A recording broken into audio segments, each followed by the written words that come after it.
What's up YouTube, Brandon Baldwin here. This is Zeus Macoos. Welcome to Gizmo Slip, the show where we unbox, review, and drop test the latest in technology. Today, we're bringing you the review of the Droid Razr Maxx.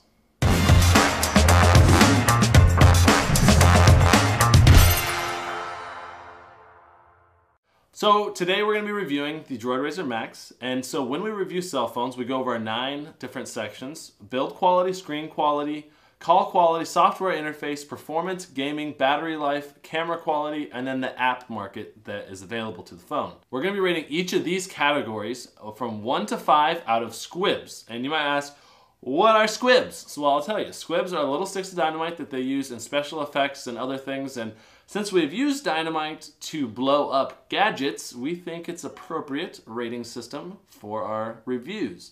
So we're going to be rating it 1 to 4, so 4 out of 5 squibs is pretty good, 5 out of 5 is excellent. So let's get into it then. Let's talk about some build quality. We gave it 5 out of 5 squibs, and let me tell you why. It's got a Kevlar back, and it feels great in your hand. It's got a good texture to it. It's got metal edges for part of it, and I think some of these are also plastic, kind of a rubbery plastic feel, which I like a lot. It's also got Corning Gorilla Glass for the screen, which helps be scratch resistant and maybe some impacts resistant, but we've seen Gorilla Glass shatter just like any other glass, so keep that in mind. Now, as far as the feel of the buttons on the interface, they work well. Sometimes you accidentally hit them, and that's the way it is with these Android phones. And that's one nice thing about the iPhone, it's a tactile button. But these, you sometimes accidentally touch when you're trying to do other things, and you just have to live with that. It's also got a webcam in the front, a 1080p 8 megapixel camera on the back with an LED flash, and the speaker is also located on the front back. It's got a HDMI port on the top, and as well as the USB port is on the top, and the headphone jack is also on the top, which is different for me as far as the charging cable. I don't really like the charging cable to be on the top. I prefer that to be on the bottom. Something different and new and unique, and it's kind of weird. So I pick up the phone, and oftentimes I pick it up upside down because it's on the top instead of the bottom. That's okay though. So let's talk about screen quality for a minute now. It's got a resolution of 960 by 540 with a DPI of 256. And just to give you an idea, a lot of the 720p screens that are coming out now are about 316 DPI to 340 DPI.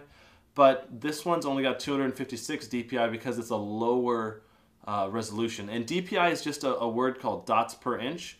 And so that just basically means that it's got more or less dots in a section of the screen so that they're either more easily seen or you can see more detail on the screen. So the higher the DPI, the better.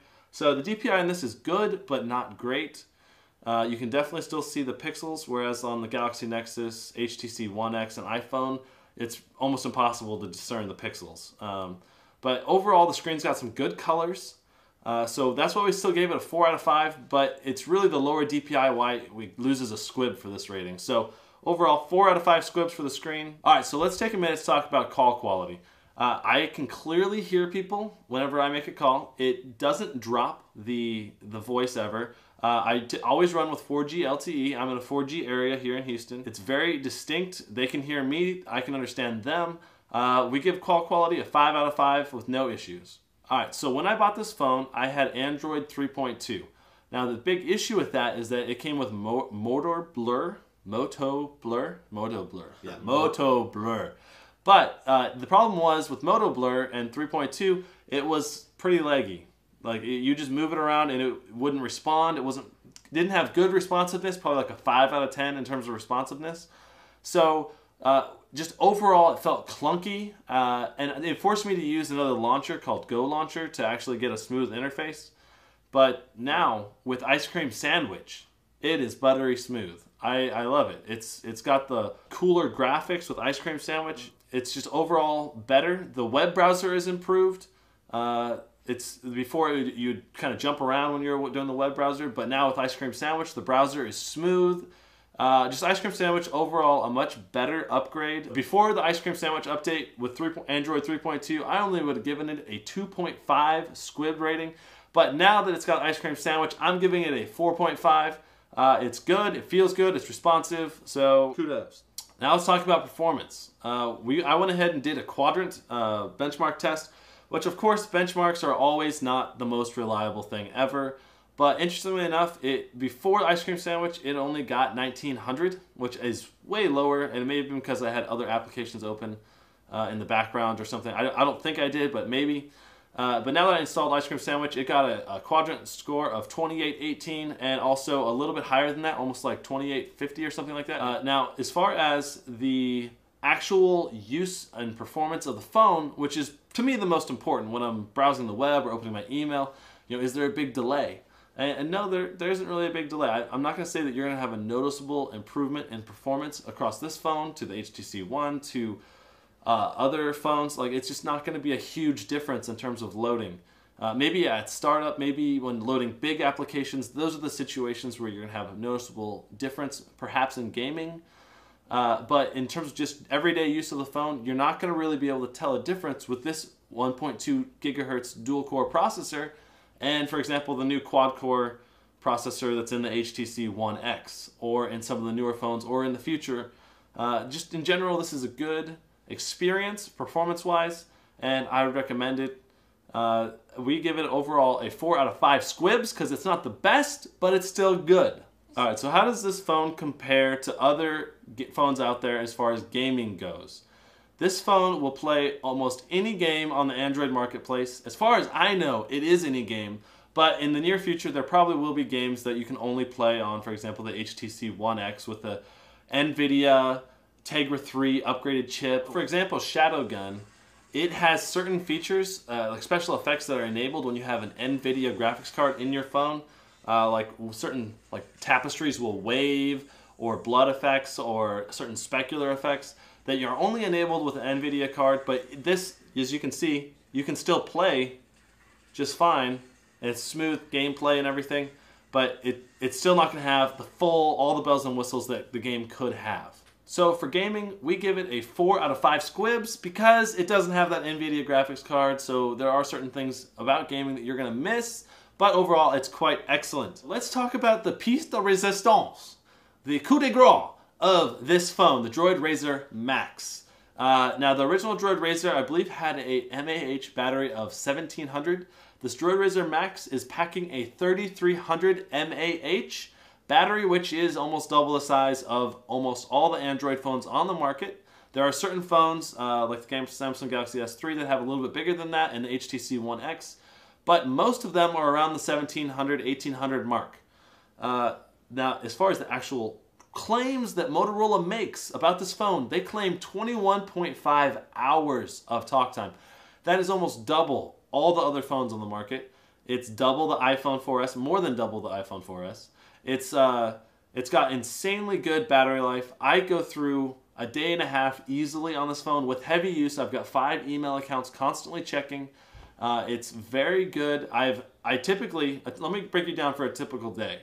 Alright, so typically I go through constantly updating 5 email accounts, probably an hour and a half to 2 hours of phone calls, and then probably an hour of streaming Netflix, along with probably an hour of web browsing on the phone. So 4 hours of really heavy use that would normally be enough to kill most smartphones.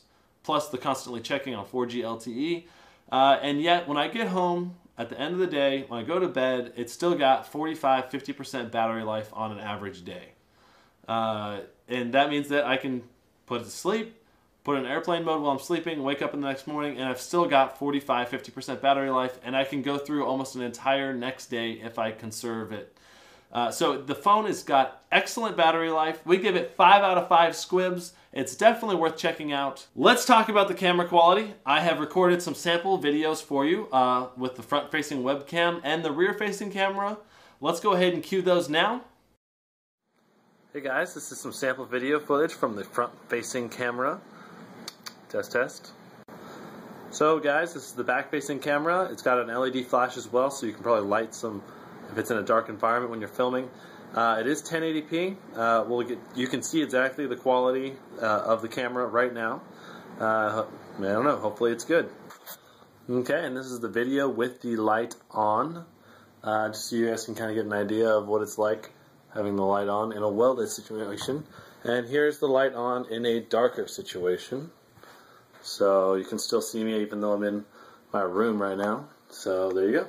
So I thought the camera quality was good. Overall, it's got some solid imaging, though it does suffer noise issues. It's also not as high megapixels as some of the really heavily focused camera phones like the Nokia 808 or the HTC Titan. The video was okay. It's good that you can use this flash. So when capturing video in a dark area, you can light something up. Overall, we give the camera quality 3.5 squibs, and it's mediocre to a little bit better than usual. Alright, so let's talk about the Android marketplace. Even a year ago, it was kind of sucky. Like, there was a lot of applications that were in iTunes, but that weren't in the Android App Store. But in the last year, it's transformed. There's been way more applications transferred from the Apple iTunes Store to the Play Store, which is the new name for the Android marketplace. Overall, we give it a 4.5 because it's improved, it's better. A year ago, we probably would give it a 3, and now it's a 4.5. So that's pretty good, with the iTunes Store still being the top tier. If you want every app on the marketplace in general, iTunes is the place to go. iPhone is the best, still has the best apps, but it's not by far now. So, in conclusion then, we liked this phone. If you take our squib ratings and average them all out, we gave it a 4.4. That's an excellent squib rating overall. So if you enjoyed this review, don't forget to click the subscribe button, like us on Facebook, and follow us on Twitter. Links in the description below. Also, don't forget to like and favorite this video. It helps us out, helps other people discover this video. And if you're on YouTube, click right here for an epic destruction montage. I think you'll enjoy it. Ultra slow motion devices. If you haven't seen it, go check it out. It's worth looking at. And we will be drop testing this Droid Razr Maxx on Friday. It is my personal cell phone, so we won't be destroying it / giving it away. But we will be doing that for most of the devices in the near future, including the Galaxy S3, which we will be drop testing in about a week or so. So look forward to that, and we'll see you guys Friday. Gizmo Slip.